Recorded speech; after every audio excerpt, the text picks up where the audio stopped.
Olá, meus prezados irmãos, paz e graça seja com todos os meus irmãos e amigos que nos assistem no canal Despertar em 1844. Com imenso prazer que estamos retornando a mais uma mensagem, damos continuidade à mensagem que tem por título A Sacudidora. É uma mensagem de suma importância para nós adventistas do sétimo dia, o povo de Deus dos últimos dias.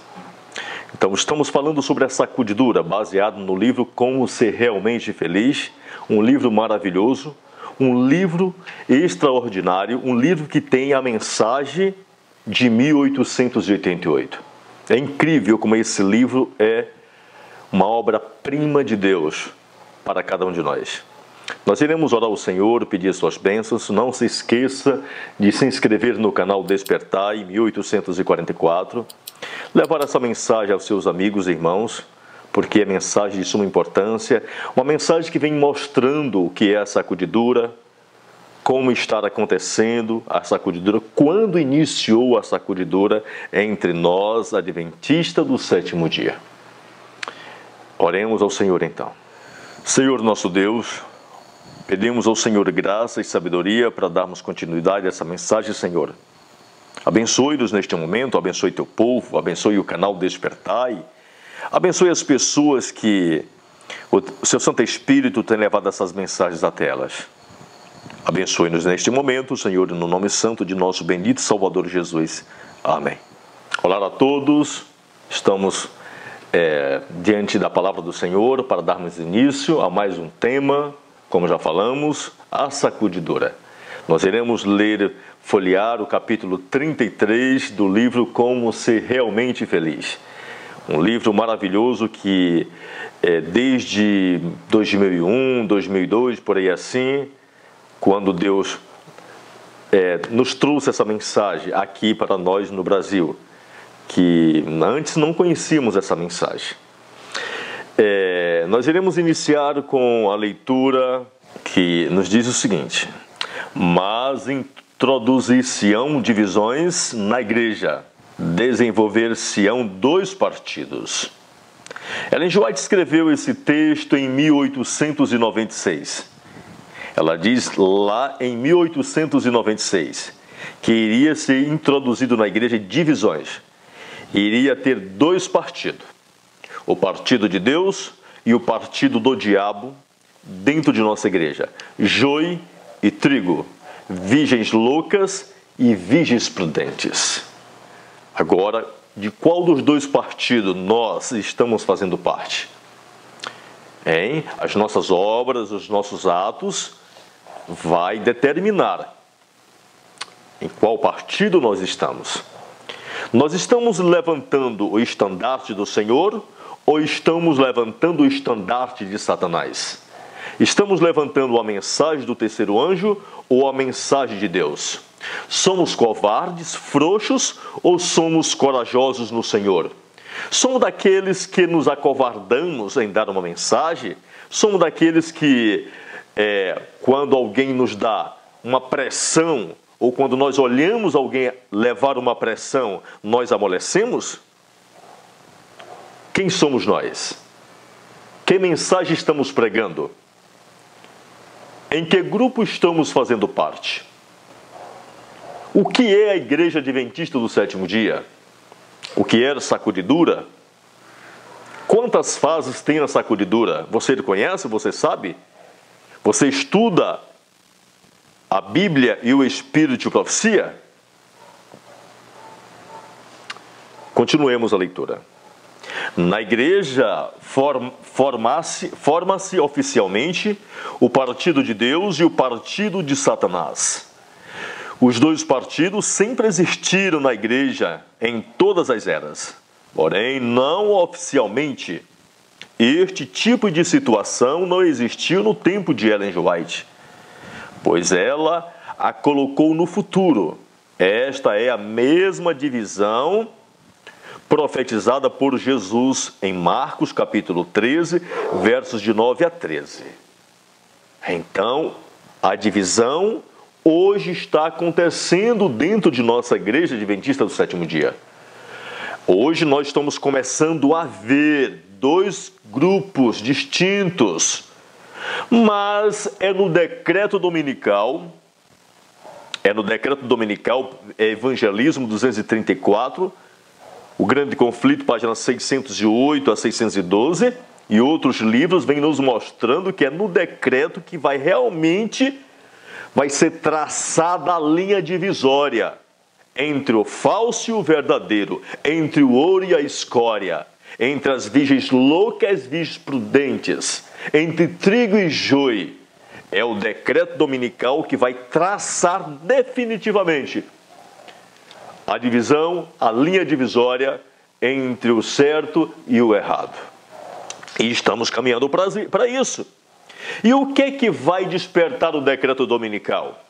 Não é coronavírus, não é epidemias, furacões, tornados. Não é nada disso.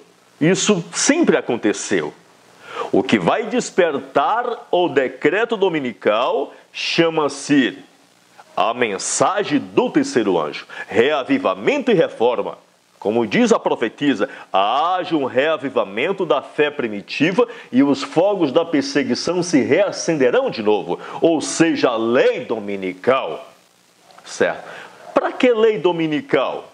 Se Satanás tem derrubado o povo de Deus, tem embalado o povo de Deus no futebol, na pintura, nas minissaias, nas indecências, nas falsas doutrinas, no mundanismo, nos alimentos que contraria a vontade de Deus. Para quê? Agora, quando Deus tiver um povo que abraçar a mensagem do terceiro anjo e começar a vencer seus vícios e defeitos de caráter, aí sim, iremos dar de frente com os muros de Jericó. Com os muros de Jericó. Mas não se preocupe, você não precisa tocar nos muros para ele cair por terra. Basta tocar a trombeta em Sião, tocar a trombeta, dar o alto clamor. Aí sim, para isso acontecer, Deus vai enviar o quê? O quarto anjo, chuva serôdia, certo? Aí Deus agora dá poder e força através do Espírito Santo ao terceiro anjo, ao verdadeiro remanescente. E aí sim, os muros de Jericó aí cairão por terra. Essa é a mensagem, a profecia. Não querendo sair da mensagem, hoje o movimento de reforma ainda fica como virgem louca, que é virgem louca, falando que são quarto anjo, que quarto anjo, que quarto anjo. Que conversa é essa, meus irmãos? Vamos estudar a profecia? Vamos deixar de ser cego, virgem loucas? Continuemos a mensagem então. Mas olhai por vós mesmos, porque vos entregarão aos concílios e às sinagogas, sereis açoitados. Mas importa que o evangelho seja primeiramente pregado entre todas as gentes. Se aquele mau servo começar a espancar os seus conservos. Mateus capítulo 24, versos 48 a 41. Continuemos. O mau servo espanca seus conservos, acusando e condenando aqueles que são fiéis ao seu mestre. Como os sacerdotes e mestres, antes da queda de Jerusalém, assim esperam eles que a igreja goze de prosperidade e glória terrenas. Desejado de todas as nações, página 475 e página 474. O que acontece? A história do passado está se repetindo. Hoje nós olhamos os líderes de nossa igreja, nós olhamos hoje o movimento dentro da nossa igreja, o movimento carismático, uma multidão de adventistas, esperando que a igreja goze de quê? De prosperidade. Nós olhamos hoje os grandes templos, os templos luxuosos, as escolas luxuosas, onde filho de pobre não estuda, certo? Então a igreja se alinhou com o mundo. A igreja diz lá de serviço cristão. Parábola de Jesus 316 também, Primeiros Escritos 228. Não sou eu, é a profetisa, é a palavra de Deus que diz que a igreja se aliou com o mundo. Ainda tem pessoas cegas que defendem, a igreja não está em apostasia, a igreja tem apostasia. Não, a igreja adventista está em apostasia. Aceite isso. Deixe de ser virgem louca. A igreja é dividida em 4 áreas, em 4 partes: educação, ministerial, saúde e família. As 4 áreas estão em apostasia. Quer os hospitais, quer o sistema médico de nossa igreja que está pregando a obra médica missionária. Aonde está? Aonde está o sistema educacional de nossa igreja que está levando os jovens para o campo, ensinando e preparando os jovens para o reino dos céus? Aonde está? Então, prestemos atenção. Hoje, a igreja diz a profetisa que está esperando o quê? Prosperidade, glória, certo? Não estão se preparando para a volta de Jesus. Continuemos então. Esta é uma época única na história da igreja em que os filhos de Deus são formalmente excluídos do rol de membros e perseguidos. Essa semana no Facebook, alguém falou para mim: você está chamando a igreja de Babilônia? Eu falei: não estou chamando. Você ouviu falar que a igreja adventista é Babilônia? Não, você está falando, não eu. O que eu falei é que os verdadeiros filhos de Deus serão excluídos e expulsos dos templos adventistas do 7º dia. Se você ainda não foi expulso, não foi excluído, é porque você não está pregando a mensagem de Deus. Porque diz a palavra de Deus que tudo que foi será, que nada é novo debaixo do céu. Ou seja, nos dias de Jesus Cristo, quem permaneceu nos templos? Foi o joio ou foi o trigo? Foi virgem louca ou foi virgem prudente que permaneceu nos templos? Hein? Virgem prudente foi expulsa ou saiu porque quis? Trigo foi expulso ou saiu porque quis? Hein? Vamos compreender a palavra de Deus, deixando de ser virgem louca. Vamos estudar então. A batalha travada na igreja adventista do 7º dia está descrita nestas palavras. Testemunhos para ministro, página 407. Ao avançar a obra do povo de Deus com santificada e irresistível energia, implantando na igreja o estandarte da justiça de Cristo, movida por um poder que vem do trono de Deus, tornar-se-á a grande controvérsia cada vez mais forte. Olha só. E se tornará cada vez mais determinada. Isso se você estiver pregando a mensagem. Certo? Isso se você estiver pregando a mensagem do 3º anjo e deixar de dar teus dízimos e oferta para pastores com melão de carne, jogador de futebol que anda por aí com as bermudinhas e que são ímpios. Faça isso, deixa de dar dar a mensagem, aí você vai ver. Não dê a mensagem, nada acontece contigo. Mas dê a mensagem. Viva essa mensagem, aí você vai ver. Continuemos então. E se tornará cada vez mais determinada. Mente se aparelhará contra mente, plano contra plano. Olha só, mente contra mente, planos contra plano. 2 grupos. Princípio de origem celestial contra princípio de Satanás. Olha só, dentro da nossa igreja está se degradando o quê? 2 princípios, o princípio do céu e os princípios do diabo. O princípio que tudo pode, nada é pecado, Deus quer o coração, certo? Mas a verdade em seus variados aspectos estará em conflito com o erro em suas formas, sempre variadas e crescentes, e que, se possível, enganaria os próprios escolhidos. A palavra de Deus está dizendo bem aqui que o erro foi camuflado de verdade, que a apostasia foi camuflada de verdade. e que está enganando uma multidão de pessoas dentro de nossa igreja. Somente aqueles que têm um pleno conhecimento de Bíblia e Espírito e Profecia, que têm comunhão com o Mestre, são capazes de distinguir os princípios de Satanás e os princípios de Deus. Somente esses. Certo? Então o negócio é muito sério. Isso aqui é sacudidora. Determinado pelo testemunho da testemunha fiel e verdadeira.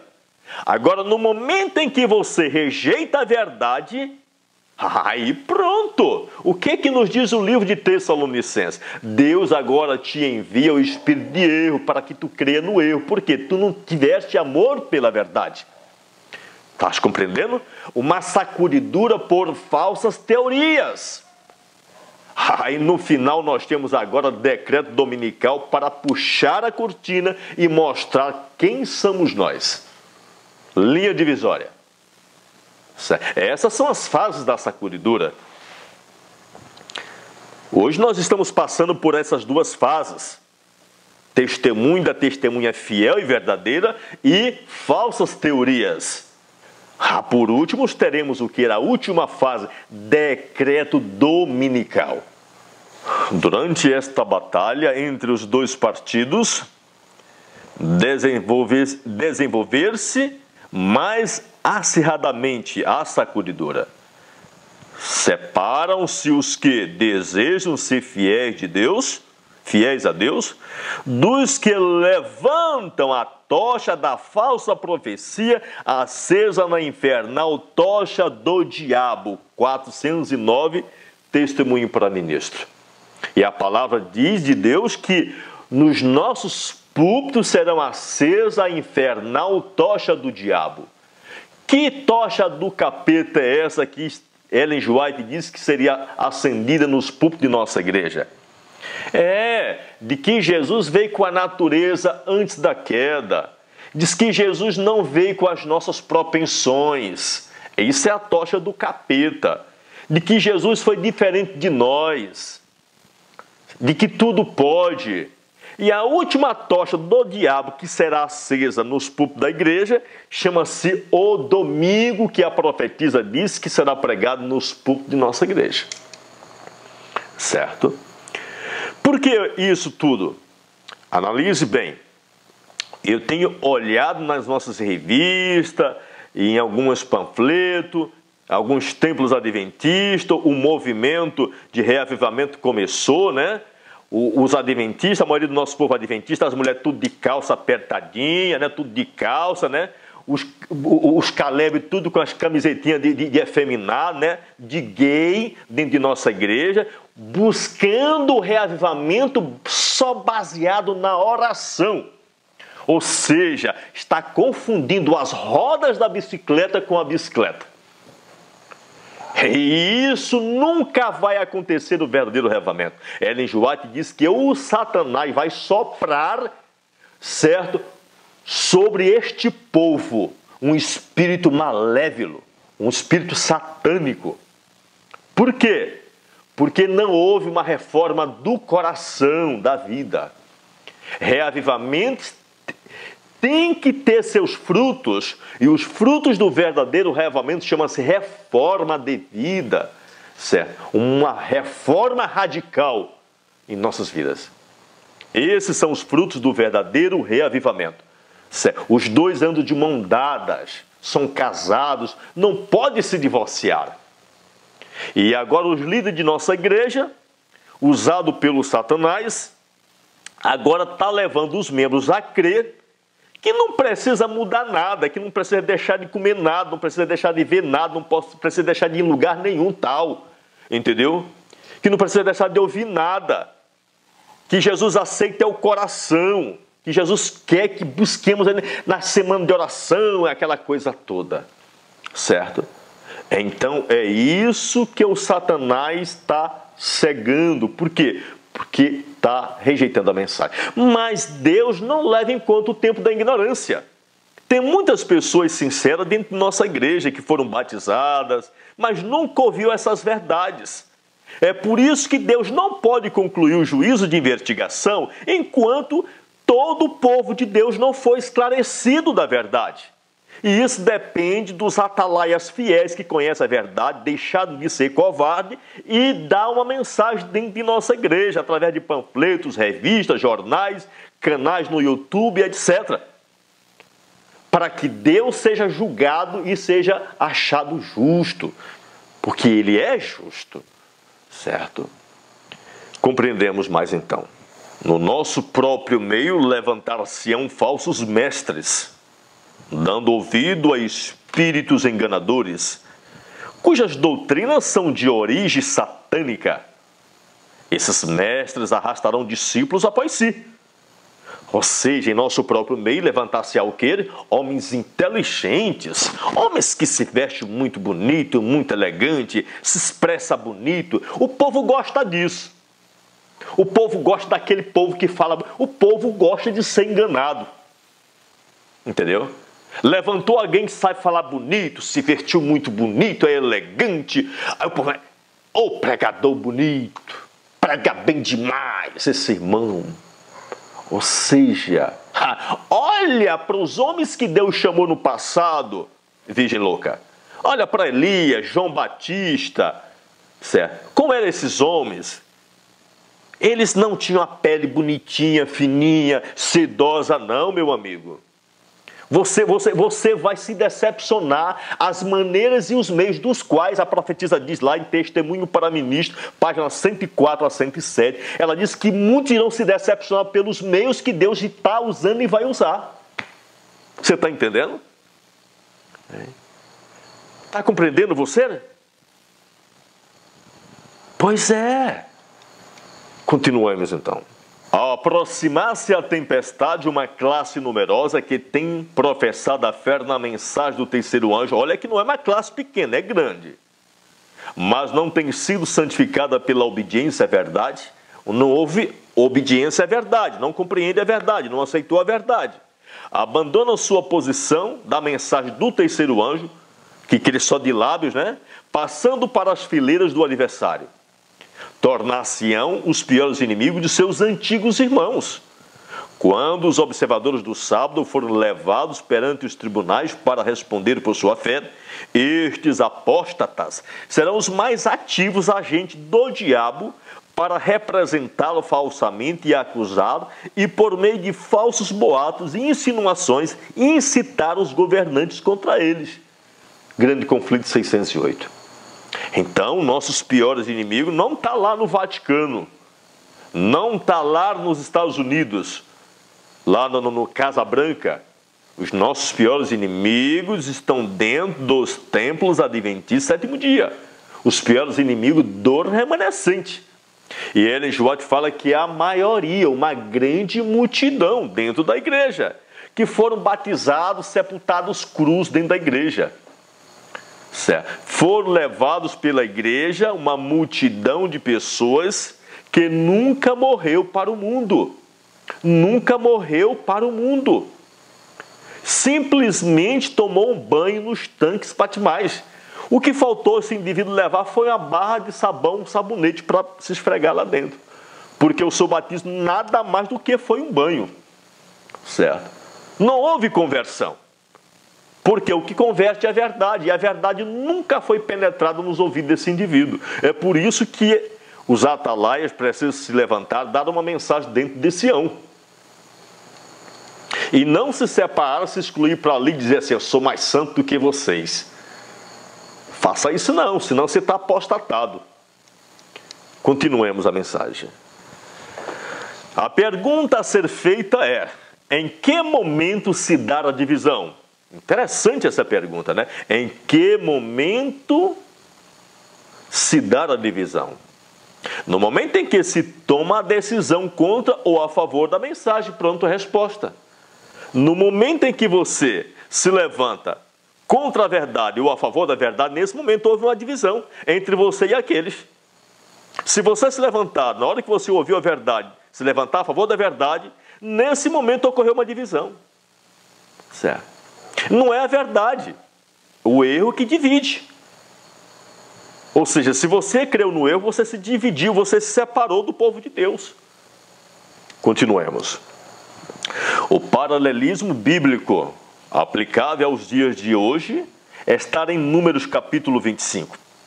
Refere-se à experiência do povo de Deus no Vale de Sintim, quando houve o enforcamento dos príncipes do povo. Esse é o paralelo bíblico consistente e realmente aplicável às circunstâncias atuais. Continuemos. Na igreja, o partido de Satanás e o partido de Deus estão se defrontando. O partido do inimigo exclui do rol de membros os nomes dos filhos de Deus e os açoita com calúnias, deboche, mentiras, difamações, maus tratos e, por fim, executa-se o decreto de morte. Foi assim que aconteceu no passado. No momento que você se levanta dentro da igreja com a mensagem, eles vão te difamar, vão debochar de ti, vão te criticar, certo? Olha que cegueira. Foi assim que aconteceu com os discípulos, foi assim que aconteceu com os profetas, foi assim que aconteceu com os reformadores. E é assim que está acontecendo hoje em nossos dias. Foi assim que aconteceu com a mensagem do primeiro anjo desde 1831 até o desapontamento de 1844. E é o que está acontecendo hoje. Foi assim que aconteceu com profetisa. Caia na real, irmão. Se você não quer passar por isso aqui, que nós estamos citando nesse instante, então suma, desapareça. Porque se você permanecer ao lado da verdade, você vai passar por tudo isso.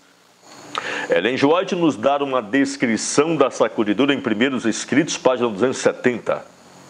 Esta é a nossa mensagem.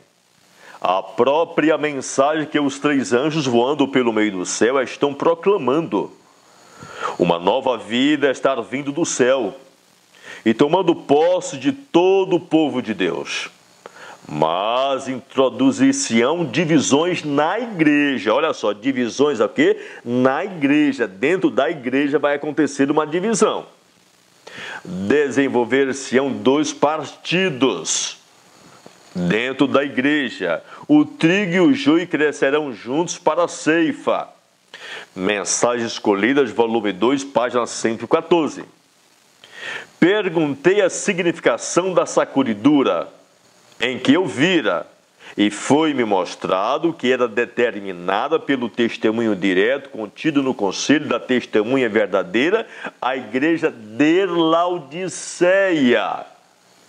Ou seja, a mensagem de 1888, a mensagem enviada por Jones e Wagner. Essa mensagem é que vai determinar a sacudidura, a rejeição, a aceitação dessa mensagem. Então você que hoje se diz de verdade presente, que não conhece nada da mensagem que Deus enviou a esses mensageiros, e aí está se levantando para falar mal desses mensageiros, então você está sendo usado pelo diabo e você está sendo sacudido da mensagem, certo? A sacudidura da mensagem e a sacudidura do templo. O verdadeiro povo de Deus vai permanecer na mensagem. O falso povo de Deus vai permanecer no grupo, mas vai na igreja, nos templos, mas é sacudido da mensagem. Entenda bem a profecia. O verdadeiro e fiel povo de Deus é sacudido, é expulso, cuspido dos templos, mas permanece na mensagem. O ímpio, dentro de nossa igreja, vai ser cuspido da mensagem, mas permanece nos templos. Foi assim que aconteceu no passado. Oremos ao Senhor neste momento, pedir suas bênçãos. Nós iremos dar continuidade a essa mensagem tão maravilhosa, em nome de Jesus. Oremos então. Senhor nosso Deus, obrigado por mais essa mensagem que foi apresentada no seu nome santo. Obrigado pelas bênçãos. Abençoe ricamente, Senhor, o teu povo, a permanecermos na tua palavra, porque tua palavra é a verdade, em nome de Jesus, Senhor. Amém.